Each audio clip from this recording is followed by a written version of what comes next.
नमस्कार दोस्तों, स्वागत है आपके अपने YouTube चैनल संस्कृत अड्डा पर। दोस्तों, आज की जो वीडियो इसमें हम करने वाले हैं प्रैक्टिस सेट में आपका जो TGT, PGT, PRT का जो एग्ज़ाम है, चाहे इसमें आपका CTET वाला एग्ज़ाम है, UGC नेट वाला एग्ज़ाम है या फिर कोई अन्य टेट वाला एग्ज़ाम है, तो ये जो क्वेश्चन आपके सभी जो एग्ज़ाम हैं इनमें काम आएंगे, इनके लिए महत्वपूर्ण रहेंगे। और अगर आप हमारे इनसे पहले वाली वीडियो को देखना चाहते हैं तो इसे आप हमारे चैनल की प्लेलिस्ट में जाकर देख सकते हैं। और वीडियो शुरू करने से पहले अगर आपने अब तक हमारे चैनल को सब्सक्राइब नहीं किया तो सब्सक्राइब कर लीजिएगा और आप हमारा जो टेलीग्राम ग्रुप है उसे भी ज्वाइन आप कर लीजिएगा, क्योंकि इस पर भी जो हम महत्वपूर्ण अपडेट डालते रहते हैं। तो हमारा जो यहाँ पर पहला जो क्वेश्चन आया है, इनमें से एक उभयपदी जो धातु है वो पूछा गया है कि उभयपदी धातु इनमें कौन सी है, री, याच, पच या फिर ये सभी। और इसमें अगर हम यहाँ पर आंसर देखें तो जो ऑप्शन डी जो है इसको माना गया है। अब जो यहाँ पर जो ये उभयपदी जो धातु आई है, तो ये जो उभयपदी जो धातु है इसमें एक सूत्र भी आता है एकत्तम च, जिसके अंतर्गत जो 16 जो धातुएं में आती हैं, दो, याच, पच, दंड, ची, ब्रू, सास, जीमत, मुसनी, हरी, क्रीब है। तो इस प्रकार की 16 धातुएं आती हैं और वो जो है इन सभी के यहाँ पर ये मानी गई हैं। तो दिए गए विकल्पों में से सभी धातुएं यहाँ पर उभयपदी है। री का अर्थ मतलब हरण करने से है, याच मांगने से है और पच का मतलब पुकारने से है, और तुद का मतलब दुख देने से होता है। तो ये सभी जो धातुएं यहाँ पर उभयपदी मानी गई है। उसके बाद नेक्स्ट आ जाता है गुह एवं प्रतिहत शक्ति। यहाँ पर एक शब्द आया है ये वाला गुह, तो इससे यहाँ पर अभिप्राय क्या दिया गया है, गुहवासी, कामदेव, गुद या कार्तिकेय से। और इनका जो अर्थ है ऑप्शन रहेगा सी वाला। तो किससे है, ये कार्तिकेय से इनका अर्थ यहाँ पर लिया गया है। और ये जो यहाँ पर शब्द जो पंक्ति जो आई है कहाँ से ली गई है, तो इसका जो संबंध है महाकवि जो बाणभट्ट है इनके द्वारा जो कादम्बरी लिखी गई है उसमें से ये ली गई है, उसमें इनके बारे में वर्णन हुआ है। उसके बाद नेक्स्ट आ जाता है न्याय प्रभातलम ज्योतिरुदेति वसुधातलात। ये भी यहाँ पर भी एक ये उक्ति है, सुक्ति भी कई बार है आ जाती है, और श्लोक जो उसके अंदर से आई है तो न से चरित मृतकटिकम अभिज्ञान शकुंतलम या उत्तरामचरितम। तो इनमें से किससे ली गई है, कहाँ से इसका संबंध है, और इसका जो संबंध है ऑप्शन रहेगा डी वाला। तो जो अभिज्ञान शकुंतलम है, तो इनके बारे में जो डिटेल है वो हम देख लेते हैं। तो उक्ति जो है यहाँ पर ये महाकवि कालिदास के द्वारा जो रचित है अभिज्ञान शकुंतलम नाटक, इसका जो प्रथम अंक है इसमें से ली गई है। अब ये जो अभिज्ञान शकुंतलम नाटक जो है इसमें कितने अंक है, 7 अंक है। तो प्रथम जो अंक है उसमें से है, और इसका जो तात्पर्य है कि दीप्ति से उज्ज्वल ज्योति चंद्र आदि पृथ्वी से उत्पन्न नहीं होते हैं, या इस जिस प्रकार की जो यहाँ पर जो ये जो शकुंतला जो है इनका रूप सौंदर्य जो था, तो इनके बारे में वर्णन किया गया है कि इस प्रकार की जो ये जो शरीर वाली जो है ये इस पृथ्वी पर उत्पन्न नहीं हो सकती, कि देखने में ऐसे लगता है कि ये जो स्त्री जो है यहाँ पर इस पृथ्वी लोक की नहीं है, कि मतलब ये कहीं स्वर्ग की अप्सरा है। तो क्योंकि जो व्यक्ति का शरीर हाव भाव जो होते हैं वो उसकी चेष्टाएं जो होती है उसकी क्रिया उसको बता देते हैं कि कैसे स्वभाव का है। तो क्योंकि देखने में लग रही थी कि ये इस पृथ्वी लोक से उत्पन्न नहीं हो सकती, तो दीप्ति से उज्ज्वल ज्योति पृथ्वी तल से उत्पन्न नहीं हो सकती, क्योंकि वास्तव में भी जो है ये अभिज्ञान शकुंतलम में जो ये शकुंतला जो है तो ये जो महर्षि कण्व जो इनके द्वारा तो सिर्फ पालन पोषण इसका किया गया था। वास्तविक जो इनके रियल माता पिता जो हैं महर्षि जो विश्वामित्र और जो उर्वशी है मेनका, तो यही जो इनके वास्तविक माता पिता थे। तो क्योंकि इनकी माता जो है स्वर्गलोक से जो मानी गई है मेनका, तो उक्ति जाए यहाँ पर जो राजा दुष्यंत जैन के द्वारा कही गई है जो शकुंतला उनको देखकर। नेक्स्ट आ जाता है द्वम इदम अतीव लोके प्रियम नाराणाम सुहृत वनिता चा। यह जो श्लोक है किस ग्रंथ से लिया गया है, मेघदूतम, अभिज्ञान शाकुंतलम, रघुवंशम या मृच्छकटिकम। तो ये जो पंक्ति जो आई है इसका संबंध देखें तो जो ऑप्शन सी वाला है मृच्छकटिकम, जो महर्षि शूद्रक के द्वारा जो रचित है उसमें से ये ली गई है। तो ये जो पंक्ति जो है इसके बारे में भी देख लेते हैं यहाँ पर। तो महर्षि शूद्रक जौन के द्वारा जो रचित है मृच्छकटिकम उसमें से ली गई है, और चौथे अंक में से और 25वें श्लोक में से। और इसे सर्विलक जो है उनके द्वारा कहा गया है कि इस संसार में मित्र और स्त्री दोनों ही मनुष्य को बहुत प्रिय है। तो इस संसार में मित्र और स्त्री दोनों ही मनुष्य को बहुत प्रिय लगते हैं, दोनों ही इनके प्रिय है। तो मृच्छकटिकम जो उसमें से ये ली गई है। दिव्यम इदम अतीव लोके प्रिय नराणाम सुहृत् वनिता च, वनिता मतलब स्त्री। उसके बाद जो नेक्स्ट आ जाता है, दोलिखित पद्यों में जो शाकुंतला है इनके प्रसिद्ध 4 पद्यों की गणना नहीं की जाती। तो शाकुंतलम के प्रसिद्ध 4 जो पद है उनकी गणना नहीं की जाती है।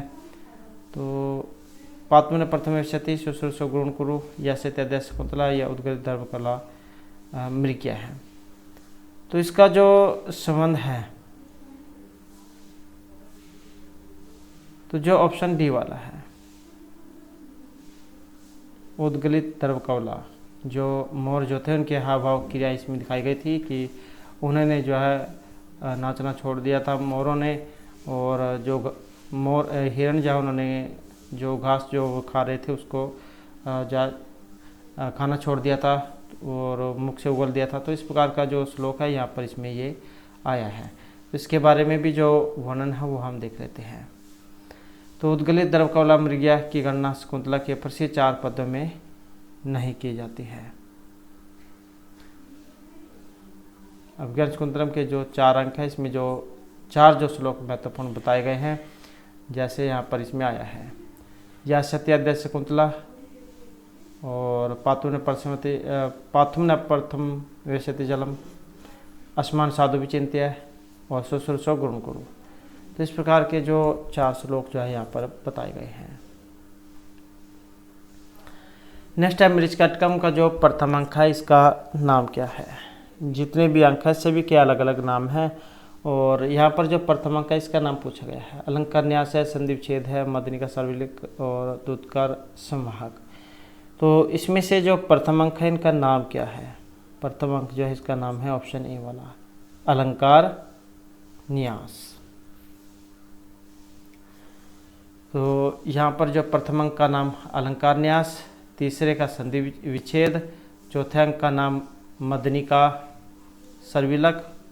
तो इस प्रकार से यहाँ पर इनके नाम हैं, और रूपक का एक भेद है ये पर का, और अंकों की संख्या यहाँ पर कितनी है 10 है। नेक्स्ट है अहमी पात की विप्रयन है वध्यो मुनिर अब्रवीत, मध्यम अनु ब्रवीत। यह कथन है इनमें से किन का है, वृद्धा, सकार, श्रेष्ठिकायत या फिर अधिकारिक का। और इस कथन का जो संबंध है ऑप्शन रहेगा सी से। तो ये जो अधिकारिक जो है इनका यहाँ पर ये कथन है। तो अयम पातक की विप्रो न वध्य अनु अब्रवीत, यह कथन जो है अधिकारिक का है। मतलब है कि मनु जो है उन्होंने बताया है। तो वध्यो मनुर अब्रवीत कि वह ब्राह्मण पापी होकर भी वध के योग्य नहीं है। विपर मतलब ब्राह्मण, मनु अब्रवीत मनु ने कहा तो कि वह ब्राह्मण पापी होकर भी वध के योग्य नहीं है।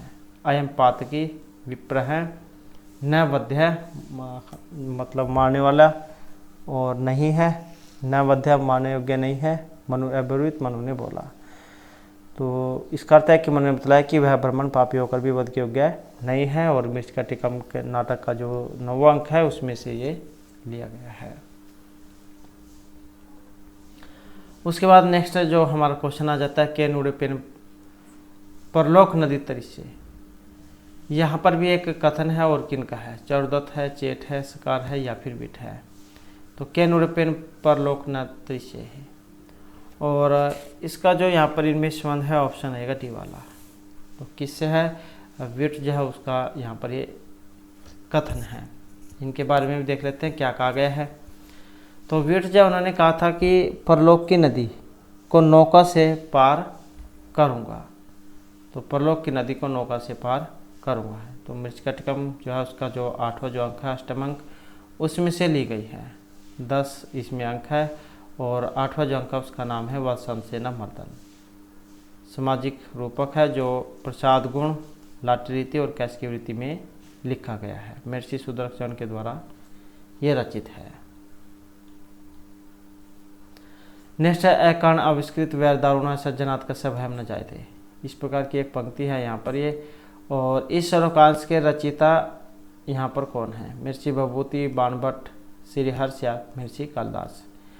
इस पंक्ति का संबंध बताना था यहाँ पर, और कहाँ से इसका संबंध है? ऑप्शन रहेगा सी वाला, तो महर्षि बाणभट्ट से। तो इनके बारे में भी देख लेते हैं क्या इसमें कहा गया है। तो महर्षि बाणभट्ट जैन के द्वारा जो रचित है कादम्बरी, जो कथामुख है, इसका जो 5वां श्लोक है उसमें से ली गई है, जिसका अर्थ है बिना कारण के ही वैर की भावना करने वाली इस दुष्ट मनुष्य से किसी भय नहीं होता, या दुष्ट व्यक्ति जो होते हैं अर्थात उससे किसी भय नहीं होता। दुष्ट व्यक्ति जो होते हैं दूसरे के साथ हमेशा लड़ाई झगड़े करने वाले, तो जो अच्छे व्यक्ति होते हैं वे हमेशा दुष्ट व्यक्ति से दूर से ही बातें करते हैं, दूर से ही मतलब उसके पास भी नहीं जाते हैं। तो बिना कारण के वैर की भावना करने वाले दुष्ट मनुष्य से किसी भय नहीं होता, अर्थात लड़ाई झगड़ा जो होता है उसे सभी बचते हैं। नेक्स्ट है हमारा यहाँ पर स्फूर्त कलालाप विलास कोमला। यह वाक्यांश किसके वैशिष्ट्य को प्रकट करता है? कादम्बरी, शकुंतला, वासुदत्ता या कथा काव्य को? तो यह किसकी वैशिष्ट्य को दिखाता है? और यह दिखाएगा ऑप्शन ए वाली कादम्बरी की। तो इनके बारे में भी ज़्यादा देख लेते हैं। तो ये जो वाक्यांश है अपन महाकवि जो बाणभट्ट है इनके द्वारा जो कादम्बरी लिखी गई है कथामुख, इसका जो 8वां श्लोक है कि कथा प्रशंसा शीर्षक से उद्धृत है। और कवि ने अपनी काव्य की प्रशंसा करते हुए कहा है कि जिस प्रकार स्पष्ट मधुर वचनों एवं हाव भाव के कारण, कोमल तथा उत्कट प्रेम के कारण काम से यह के समीप अपने आप आई हुई नव ओढ़ा वधु अपने पतिभूत पुरुष के हृदय में कौतुक को अधिक उद्दीप्त करने वाला अनुराग पैदा करती है, तो उसी प्रकार स्फुट सुंदर सुंदर शब्द रचना की मधुरता के कारण कोमल एवं श्रृंगार आदि रस के द्वारा अपने आप पंदगुम्फन को प्राप्त कथा श्रवण करने वाले व्यक्ति के हृदय में कौतूहल को अभिवृद्ध करने वाली अभिरुचि पैदा कर देती है। तो जैसे यहाँ पर ये जो नवोड़ा वधू जो है, जो जिसकी नई नई शादी हुई होती है, इससे आप समझ सकते हैं जब वो अपने पति के पास आती है तो उनका जो रोमांच से उसे जा भर देती है। तो इसी प्रकार से जो इनका काव्य जो है यहाँ पर जो ये लिखा गया है कादम्बरी, जब इसको पढ़ते हैं तो इसके पढ़ते हुए भी जो पढ़ने वाले जो हैं उनके मन को आनंद इससे उत्पन्न होता है। तो उनके अंदर कौतूहल बन रहता है कि इससे आगे की घटना क्या होगी।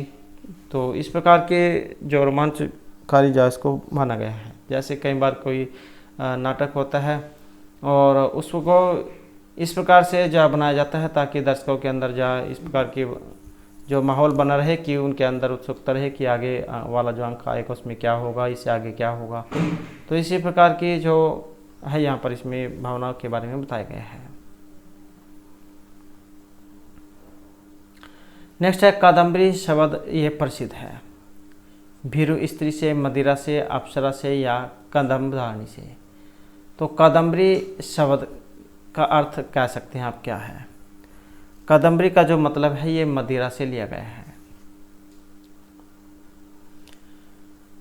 तो मदिरा इसका अर्थ है और कादम्बरी कथामुख कवि जो बाणभट्ट के द्वारा लिखी गई है। कादम्बरी में मदिरा को सुरा भी कहा गया है और कादम्बरी श्रृंगारयुक्त कथा है जो खंडों में बटी हुई है। पूर्वार्ध उत्तरार्ध। नेक्स्ट है कुथे नागेंद्रम इवेंद्र वाहनम शिशुपालवधम में इस उपमान सूचक वाक्य से लक्षित है? श्री कृष्ण, नारद, शिशुपाल या फिर हिरण्यकशिपु। और इस पंक्ति का जो संबंध है, इस वाक्य का जो संबंध है ये नारद जो है नारद मुनि से लिया गया है। और कहाँ से लिए गए हैं? शिशुपाल वध जो महाकाव्य है उसमें से। भृतरी जो उसमें आता है महर्षि मार्ग के द्वारा जो रचित है। तो इस महाकाव्य का जो प्रथम सर्ग उसमें से लिया गया है। यहाँ पर नारद को गजराज ऐरावत की तरह शोभित बताया गया है, इसलिए इस उपमान सूचक वाक्य से नारद के विषय में लक्षित किया गया है। नेक्स्ट है आतरनाय व शस्त्रम न प्रहर्तुमा नागसी अभिज्ञान शकुंतलम में जो कथन है ये इनमें से किन का है? जो पंक्ति आई है आतरनाय व शस्त्रम न प्रहर्तुमा नागसी, तो यहाँ से तो आपका पता लग चुका है अभिज्ञान शकुंतलम में है। कई बार ये भी आ जाता है कि ये सूक्ति जो है कहाँ से ली गई है? अभिज्ञान शकुंतलम में से। तो किसी भी प्रकार से आ जाता है एग्जाम में। आपको यहाँ पर कथन पूछा गया है गौतमी, मातली, व्याख्यानस या राजा की सारथी का, और इस पंक्ति का जो संबंध है ऑप्शन सी से है, अर्थात ये व्याख्यानस का है। तो व्याख्यानस या उनका कथन है और क्या कहा गया है कि आपके शस्त्र पीड़ितों की रक्षा करने के लिए है, जो अपराध है निरपराध पर प्रहार करने के लिए नहीं है। आतरनाय व शस्त्रम न प्रहर्तुम नागसी, आपके जो शस्त्र है वो दुखी व्यक्ति जो उनकी रक्षा करने के लिए है, न कि जो निरपराध हैं जिन्होंने कोई गलत काम नहीं किया है उनको पीड़ा देने के लिए। तो व्याख्यानस जो उनका यहाँ पर कथन है। और अभिज्ञान शकुंतलम नाटक का जो प्रथम अंक है वहाँ से लिया गया है। उसके बाद जो नेक्स्ट क्वेश्चन आ जाता है जगत प्रभर पर सहिष्णु वैष्णव न चक्रमस्य अचक्रमाधिकंद्रम। इस श्लोक में जो वैष्णव पद आया है तो ये वाला, तो ये प्रयुक्त हुआ है भगवान कृष्ण जगत पालक विष्णु उपासक या भस्मी विशेष के लिए। तो इस पंक्ति का जो संबंध है ऑप्शन रहेगा सी से। तो जगत पालक जो विष्णु है उनके लिए इस पंक्ति का प्रयोग हुआ है। और जो शिशुपाल वध जो महाकाव्य उसमें से लिया गया है प्रथम सर्ग में से 56वें श्लोक में से।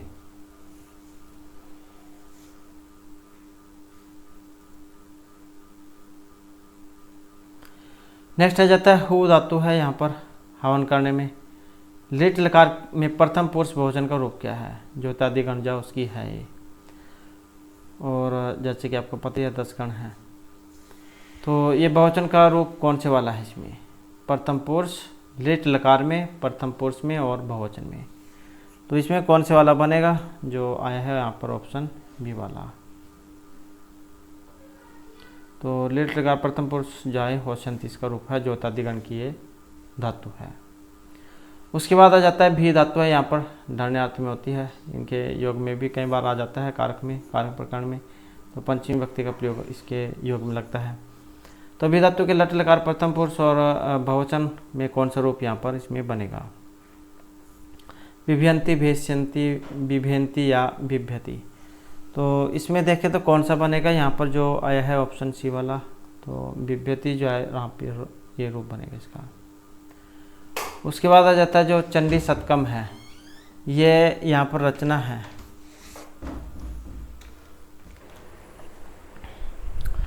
तो किन की रचना है? त्रिविक्रम भट्ट, बाण भट्ट, दंडी या नारायण भट्ट। और यहाँ पर आएगा ऑप्शन बी वाला। तो किन की है? महर्षि बाण भट्ट जैन की रचना ये मानी गई है। तो इनके बारे में जो डिटेल वो देख लेते हैं। तो इसके अतिरिक्त कादम्बरी और हर्षचरित यह भी जो है इनके द्वारा ही लिखी गई है। और जो महाराज हर्षवर्धन जो है हर्ष, इनके दरबारी कवि इनको माना गया है, जिनका समय 606 से 647 ईस्वी के आसपास का माना गया है। नेक्स्ट है यहाँ पर दाक्षी एक शब्द है, इसमें स्त्री प्रत्यय कौन सा है? गीस है, टाप है, गीन है या गीप है।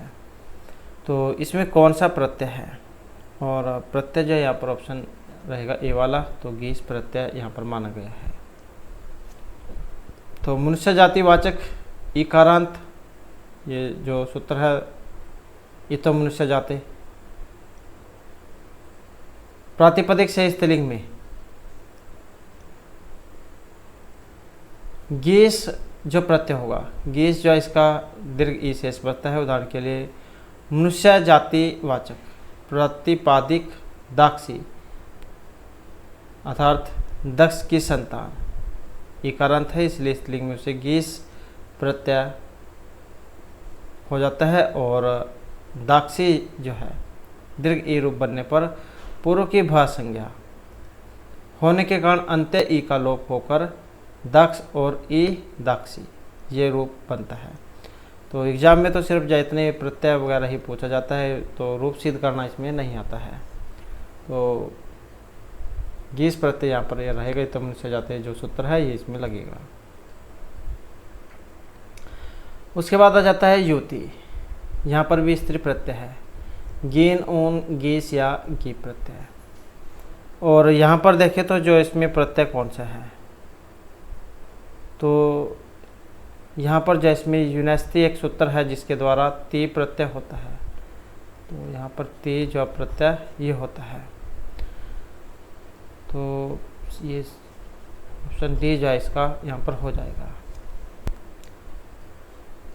तो युवती युवन शब्द है इसमें, और ती प्रत्यय होकर युवती बनता है। यूनेस्ती एक सूत्र है, यूनेस्ती युवन शब्द में फिर यूनेस्ती से ती होता है, उसके बाद बनता है युवन शब्द से स्त्रीलिंग में ती प्रत्यय होकर युवन ती रूप बनता है। तब न लोपा एक सूत्र है, न लोपा प्रातिपदिक से जो न का लोप करता है, उसके बाद न का लोप होकर युवती रूप ये बनेगा, ये जो ना है। नेक्स्ट यहाँ पर पट निमित्त कारण होता है, तंतु तुरी तंतु संयोग या तंतु रूप का। तो पट यहाँ पर निमित्त कारण माना गया है, और किसका है ये, तुरी जो है इसका है। और ये जो तर्क भाषा जो है उसमें इनके बारे में वर्णन हुआ है, इसके बारे में देख लेते हैं। पट का निमित्त कारण की तुरी को माना गया है। और तर्क भाषा के जो रचनाकार है जहाँ ये है आचार्य केशव मिश्र, तो इनकी तर्क भाषा है। और तंतु पट का समय कारण यहाँ पर माना गया है, तंतु पट का असमय कारण।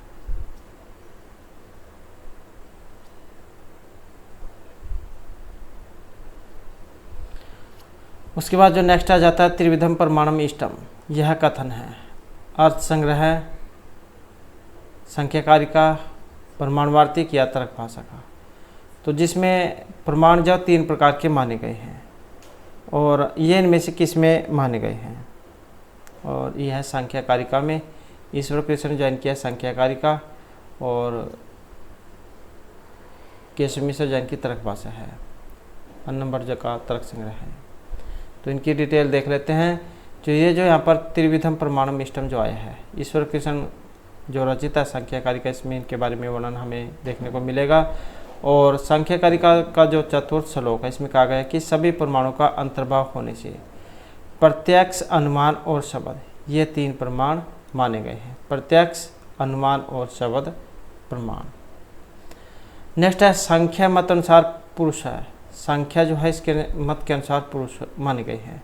प्रकृति, प्रकृति और विकृति, न प्रकृति न ही विकृति या फिर विकृति ही। तो संख्या जो है उसके मत के अनुसार पुरुष क्या है, और इनके अनुसार जो माने गए हैं न तो प्रकृति है और न ही विकृति है। तो इनके बारे में भी डिटेल देख लेते हैं। संख्या मत के अनुसार पुरुष न प्रकृति है और न ही विकृति है। संख्या दर्शन का दूसरा प्रधान तत्व पुरुष को अर्थात आत्मा को माना गया है, और इसका स्वरूप नित्य, सर्वव्यापी और शुद्ध चैतन्य है। और चैतन्य आत्मा का स्वभाव है, और इसे निस्त्रगुण्य, उदासीन, अकर्ता, केवल मध्यस्थ, साक्षी, दृष्टा, सदा प्रकाश, स्वरूप, ज्ञाता माना गया है। और इसमें किसी प्रकार का विकार या परिवर्तन नहीं होता, बल्कि विकार या परिवर्तन तो प्रकृति के धर्म है। पुरुष और प्रकृति का जो संयोग है वो अंधे और लंगड़े के समान माना गया है, पंगु अंधवत। नेक्स्ट आ जाता है तर्क भाषा जो है, इसमें जो प्रमेय आए हैं इनकी संख्या कितनी है, 12, 10, 8 या फिर 4। तो प्रमेय की संख्या, और प्रमेय की जो संख्या यहाँ पर ये 12 इसमें मानी गई है। अब कौन कौन सी है वो हम यहाँ पर देख लेते हैं, जिसमें आत्मा, शरीर, इंद्रिया, अर्थ, बुद्धि, प्रवृत्ति, मन, दोष, प्रत्यभाव, फल, दुख और अपवर्ग। तो इस प्रकार से जो 12 प्रमेय यहाँ पर इसमें यह माने गए हैं।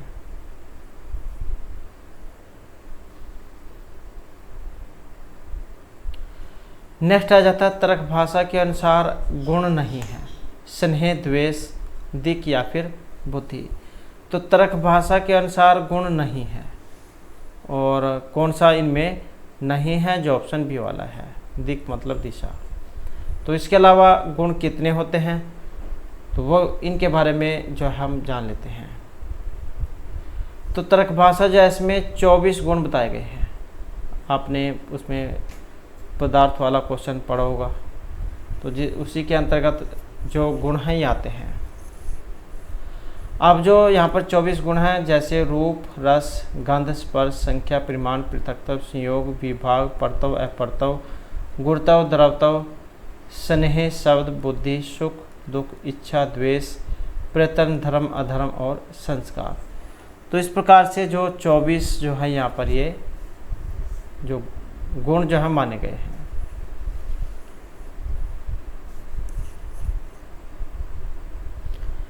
नेक्स्ट आ जाता है हरियास्ते। रिक्त स्थान जो है यहाँ पर इसमें फिल करना है, क्या आएगा, वैकुंठे, वैकुंठेन, वैकुंठे या वैकुंठाए। अब ये इस प्रकार के जो एग्जाम में आते हैं, लेकिन यहाँ पर क्या कैंडिडेट कुछ उलझ जाते हैं। तो जो कारक जो होता है, कारक विभक्ति वचन, उस सभी के अनुसार ही इसको सिद्ध करना होता है। तो क्योंकि हाल ही में अगर किसी ने हरियाणा से एग्ज़ाम दिया था, तो उसमें भी जो एक इसी प्रकार का टीजीटी में क्वेश्चन आया हुआ था। तो ये विभक्ति वचन जो होते हैं उनके अनुसार ही सिद्ध करने होते हैं। जैसे ये आज धातु है, आज धातु है, तो इसमें यहाँ पर क्या इसका आएगा, कौन सी विभक्ति जो है यहाँ पर लगेगी। तो इसमें जो है यहाँ पर ऑप्शन भी जो है इसको माना गया है, हरि वैकुंठे आस्ते।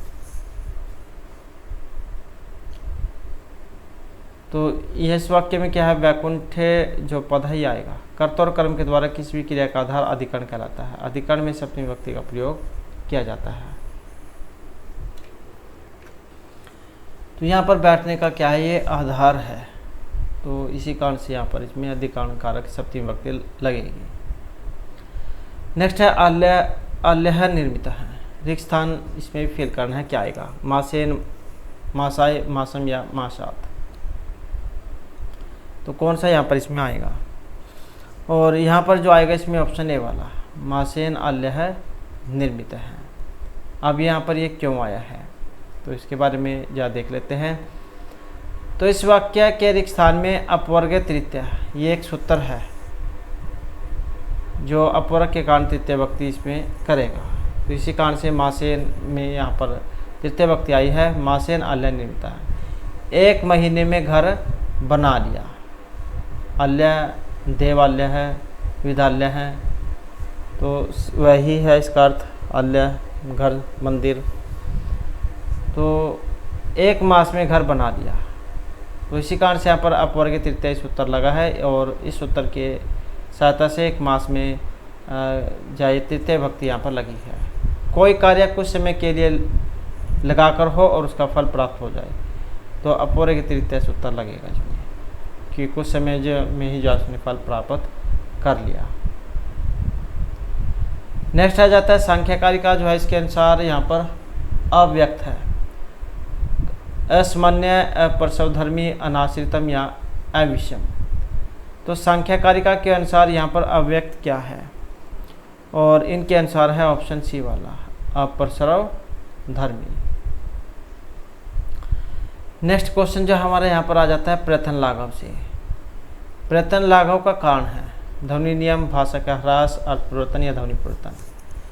तो प्रयत्न लाघव का कारण, और इसका कारण है ऑप्शन डी वाला। तो प्रयत्न लाघव का कारण क्या है, ध्वनि परिवर्तन का होना। तो इसकी भी जो डिटेल है वो हम यहाँ पर देख लेते हैं।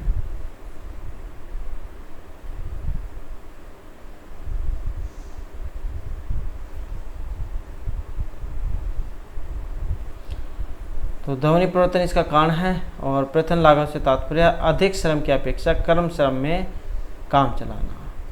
कई बार क्या होता है, कुछ जो शब्द होते हैं हम उनको पूरा ना बोलकर आधे से काम चला लेते हैं। नेक्स्ट है सत्य अर्थ है, पृथक अर्थाया स्वर व्यंजन सहित, इस प्रकार का एक ये लक्षण है अलंकार जो उसमें से है। तो कौन से अलंकार का यहाँ पर लक्षण है ये? अनुप्रास, उपमा, यमक या व्यतिरेक अलंकार का। और इसका जो यहाँ पर लक्षण जो है ये ऑप्शन बी में है। तो यमक अलंकार जो है उनका यहाँ पर ये लक्षण है। सत्यार्थ है प्रत्यगार्थार स्वर व्यंजन संहिते क्रमेण तेन एवृत्ति यमक विनी करते हैं। अर्थात यदि अर्थवान हो तो भिन्न अर्थ वाले स्वर व्यंजन समुदाय की उसी क्रम से आवृत्ति को यमक कहते हैं। तो दो शब्द हैं एक जैसे, दोनों के अर्थ अलग अलग हैं, तो यमक अलंकार वहाँ पर होता है।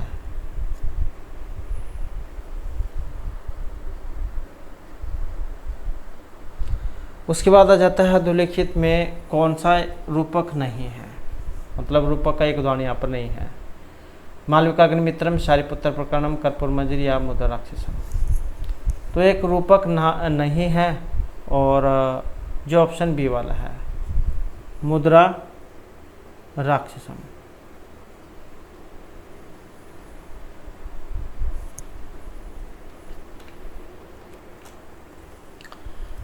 तो इसकी भी जो डिटेल है वो हम यहाँ पर देख लेते हैं। तो कर्पूर मंजरी ये सट्टक और रूपक है। कालिदास कृत जो मालविका अग्निमित्रम है और अशोक घोष का शारिपुत्र प्रकरण ये रूपक के उदाहरण हैं। जबकि विशाखादत्त के द्वारा जो रचित है मुद्रा राक्षस ये रूपक का एक भेद नहीं है, और कर्पूर मंजरी 4 जवनिकाओं में विभक्त है। मुद्रा राक्षस नामक जो ग्रंथ है 7 अंकों का एक नाटक है, और इसका आधार ग्रंथ विष्णु पुराण को माना गया है। वीरस प्रधान नाटक इसको माना गया है। इस नाटक के नायक चाणक्य है और प्रतिनायक अमात्य राक्षस हैं।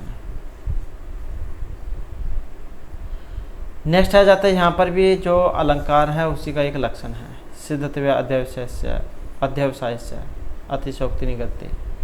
तो किसका उदाहरण है ये? ऑप्शन जो सी में है। तो ये इसका लक्षण है।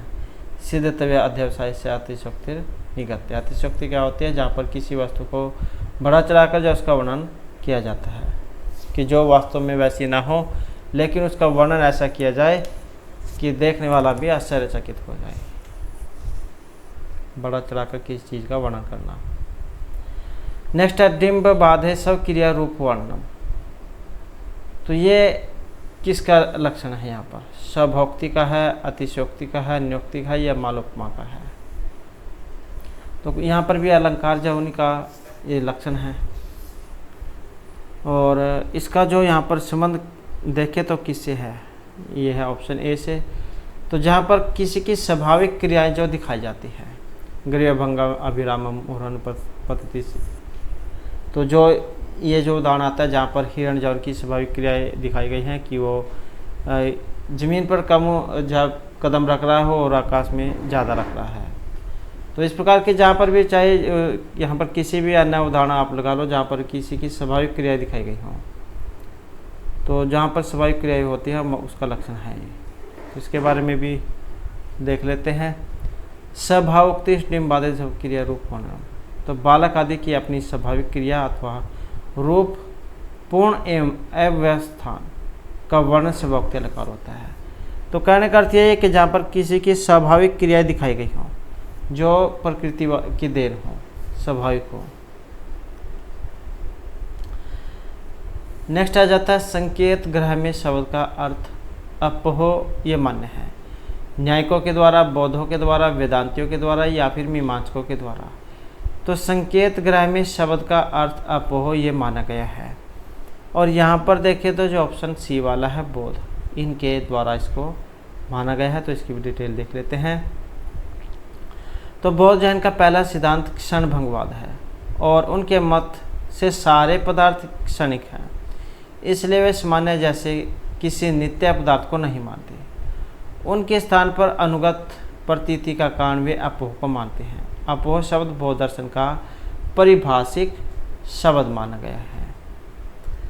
नेक्स्ट आ जाता है बुद्धि नाशात प्रणश्यति। ये किस ग्रंथ का संदर्भ है? वेद, गीता, वायु या कादम्बिका। बुद्धि नाशात प्रणश्यति है, और इनमें देखें तो जो ऑप्शन सी वाला है गीता, तो उसका यहाँ पर ये उदाहरण माना गया है। और गीता जो है इसमें क्या, जैसे कि आपको पता ही है, अध्याय में है। तो दूसरे अध्याय का 63वां श्लोक यहाँ पर माना गया है, जिसका मतलब है बुद्धि का नाश हो जाने से गिर जाता है, यह पुरुष अपनी स्थिति से गिर जाता है। मतलब बुद्धि का नाश होने से व्यक्ति जो होता है वो अपनी स्थिति से गिर जाता है।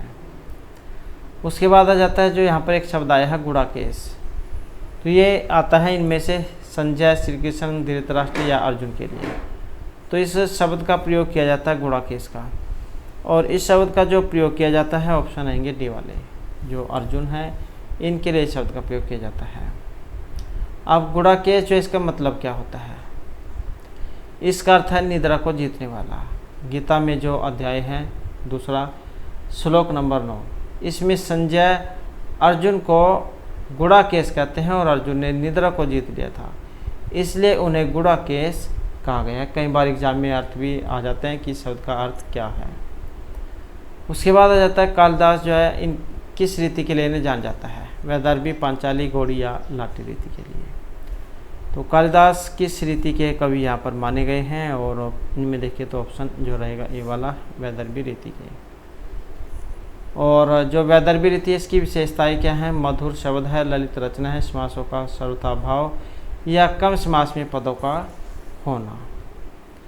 उसके बाद आ जाता है शिशुपाल वध का जो प्रथम सर्ग है, इसमें एक छंद आया है, वो छंद कौन से वाला है, मालिनी है, उपेंद्र वज्र है, वसंत है या शिखानी छंद है। तो शिशुपाल वध का जो प्रथम सर्ग है इसमें आया हुआ छंद। तो छंद देखें तो यहाँ पर जो ऑप्शन बी वाला है वसंत छंद यहाँ पर इसमें माना गया है। अब जो वसंत छंद है इसका लक्षण क्या होता है, तो शिशुपाल वध में जो प्रथम सर्ग है इसमें वसंत छंद का प्रयोग हुआ है प्रथम सर्ग में 73 श्लोक में। और इसमें नारद का इंद्र संदेश कथन है। वसंत छंद का लक्षण जो यहाँ पर बताया गया है, जातवतम वसंतम उदीरितम जरौ, तो ये इसका लक्षण है।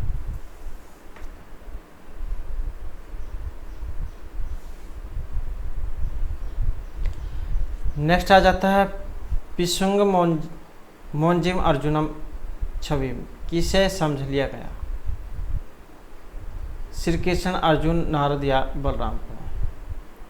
और यहाँ पर है ऑप्शन बी वाले, तो ये समझा गया था नारद को, अर्थात पीले रंग की मूंज की मेखला से युक्त गौर वर्ण वाले को, अर्थात पिशुंग मोंजिम अर्जुनम छवि। तो कृष्ण ने नारद ये समझ लिए, इसलिए शब्द नारद के लिए प्रयुक्त यहाँ पर हुआ है। पीले रंग की जो मूंज की मेखला है उससे युक्त गौर वर्ण वाले कृष्ण ने नारद समझ लिए। नेक्स्ट आ जाता है यहाँ पर जन्मेजय में प्रत्यय है, खस है, क है, खच है या त्रिज प्रत्यय है। प्रत्यय को देखें तो ऑप्शन जो है ए वाला यहाँ पर माना गया है, खस प्रत्यय है, खास इसका शेष प्रत्यय है। ये जे खस एक सूत्र है जिससे खस प्रत्यय होता है, उसके बाद ए होगा इसको, तो उसके बाद रूप सिद्ध होता है। नेक्स्ट है साहित्य दर्पण, ये बटा हुआ है उल्लासों में, परिच्छेदों में, उच्छ्वासों में या फिर निश्वासों में। अब जो साहित्य दर्पण है किनके द्वारा रचित है, महर्षि जो विश्वनाथ है उनके द्वारा। और किस में है, ये परिच्छेदों में है। परिच्छेदों की संख्या कितनी है, 10 है। उसके बाद नेक्स्ट आ जाता है कार्यम, इसमें प्रत्यय है, यथ है, कयप है, अनियत है या फिर लय प्रत्यय है। वेरी वेरी इंपॉर्टेंट उदाहरण है ये कार्यम। तो इसके देखें तो इसमें जो कौन सा है, और यहाँ पर रहेगा ऑप्शन बी वाला, क्रि और अनियत प्रत्यय। क्रि धातु रि हल और अनियत, ये सूत्र है जिससे अनियत होगा तो कार्यम हार्यम धारी में रूप बनते हैं। नेक्स्ट आ जाता है कट्यास्ते, ये उदाहरण है, या फिर जो आधार है इसके कितने भेद होते हैं, 3। ये वाले औपश्लेषिक, अभिव्यापक, वैशेषिक। तो ये जो कट्यास्ते है ये इनमें से किसका उदाहरण है, और ये जो उदाहरण है ऑप्शन ए वाला औपश्लेषिक का उदाहरण माना गया है, जिसके साथ अधेय का भौतिक संश्लेष होता है। उसके बाद आ जाता है भाषा की उत्पत्ति का सिद्धांत प्राचीनतम है। तो भाषा की उत्पत्ति का सिद्धांत प्रतीक, रट्ठान, संगीत या दिव्योत्पत्ति सिद्धांत। तो भाषा की उत्पत्ति का सिद्धांत प्राचीनतम है और इसमें देखें तो जो ऑप्शन आया है डी वाला, दिव्योत्पत्ति सिद्धांत। उसके बाद है कर्पूर मंजरी की भाषा अपभ्रंश, शौरचयनी, पैशाची या शिलालेख या प्राकृत। तो कर्पूर मंजरी की भाषा है और इसमें देखें तो रहेगा ऑप्शन डी वाला। तो कौन सी है? शिलालेख या प्राकृत। कर्पूर मंजरी क्या है? ये 4 अंकों का एक षट्टक नामक रूपक है और षट्टक जिसकी भाषा होती है प्राकृत, और अन्य बातों में यह नाटिका के समान होती है और कर्पूर मंजरी की भाषा शिलालेख या प्राकृत है। उसके बाद आ जाता है नेक्स्ट हमारा नियतिकृत निम्नता। ये कहा गया है कवि भारती, कवि दृष्टि, कवि प्रतिभा या कवि प्रसिद्धि को। तो नियतिकृत नियम रहिता, और इनमें देखें तो जो ऑप्शन है ए वाला, कवि भारती को यहाँ पर ये कहा गया है। नेक्स्ट है सांख्य कारिका के अनुसार रजोगुण है। अब गुण 3 होते हैं, सत्व, रज और तम। तो ये जो सांख्य कारिका है इसके अनुसार रजोगुण को माना गया है वर्णकम, आच्छादकम, उपष्टमकम या प्रकाशकम, और इसे जो माना गया है रहेगा ऑप्शन बी वाला। तो उपष्टमकम इसे माना गया है। तो ये लक्षण है यहाँ पर इस गुण के, सत्वम, लघु, प्रकाशकम, और इष्टमकम, उपष्टमकम, चलम च रज है। गुरु वर्ण एकम एव तम है, प्रतिपार्थ है वृत्ति। तो इस प्रकार का एक ये लक्षण है गुण के बारे में। उसके बाद आ जाता है सप्तऋषिय हैं। इसमें कौन सा समास है? द्विगु, अविभाव, बहुव्रीहि या तत्पुरुष समास। तो सप्तऋषिय में समास कौन सा है? तो तत्पुरुष जो है यहाँ पर इसमें समास माना गया है। इसमें एक सूत्र आता है ये वाला, दिक् संख्य संज्ञायाम। इस सूत्र से संज्ञा के विषय में दिशावाचक और संख्यावाचक शुभंत का समानाधिकरण वाले शुभंत जिसका आधार समान हो के साथ समास होता है और उस समास को तत्पुरुष समास कहा जाता है। देखने में जो ऐसा लग रहा हो कि जैसे यहाँ पर द्विगु समास हो, तो ये जो है तत्पुरुष समास का उदाहरण यहाँ पर माना गया है। नेक्स्ट है दुह्यमानेषु गतः है। रिक्त स्थान में उचित पद का प्रयोग गाव है, गोभ्य है, गोभी या गोशु। तो इसमें क्या आएगा? और यहाँ पर देखें तो रहेगा ऑप्शन डी वाला, गोशु दुह्यमानेषु गतः है। अब यहाँ पर इसमें विभक्ति कौन सी आई है? सप्तमी विभक्ति। तो इसकी डिटेल देख लेते हैं। तो यहाँ पर सप्तमी विभक्ति अधिकरण कारक का पद गोशु ये आएगा, और ये वाला सूत्र है ये सच अभावेन भाव लक्षणम। तो इस सूत्र से गोशु में सप्तमी विभक्ति का प्रयोग हुआ है। जब एक कार्य होने पर दूसरे कार्य का होना प्रतीत होता है तो जो कार्य पहले हो चुका होता है उसमें सप्तमी विभक्ति का प्रयोग किया जाता है। तो गोशु जा यहाँ पर लगेगा सप्तमी में। नेक्स्ट है सूक्ष्म शरीर जो है कितने तत्वों से मिलकर बनता है? 16, 21, 18 या 25 से। सूक्ष्म शरीर जो है ये कितने तत्वों से मिलकर बना है? और इसमें जो ऑप्शन बी को माना गया है 18। तो जिसमें एकादश इंद्रिय, बुद्धि, अहंकार, 5 तन्मात्राएं, शब्द, स्पर्श, रूप, रस, गंध। तो वैसे तो जो है यहाँ पर 17 तत्व जो उनसे मिलकर बनता है। 5 ज्ञान इंद्रिया, 5 कर्म इंद्रिया, 5 तन्मात्राएं, बुद्धि और मन, इनसे मिलकर बनता है। तो आप जो हमें कमेंट में बता सकते हैं 18 आएगा या फिर 17 आएगा। नेक्स्ट है नृतावसाने नटराज राज्य निनाद ढक्काम नव पंचवारम भाषा की उत्पत्ति के सिद्धांत के सूचक हैं। संकेत सिद्धांत, दिव्योत्पत्ति, आवेग या संगीत सिद्धांत।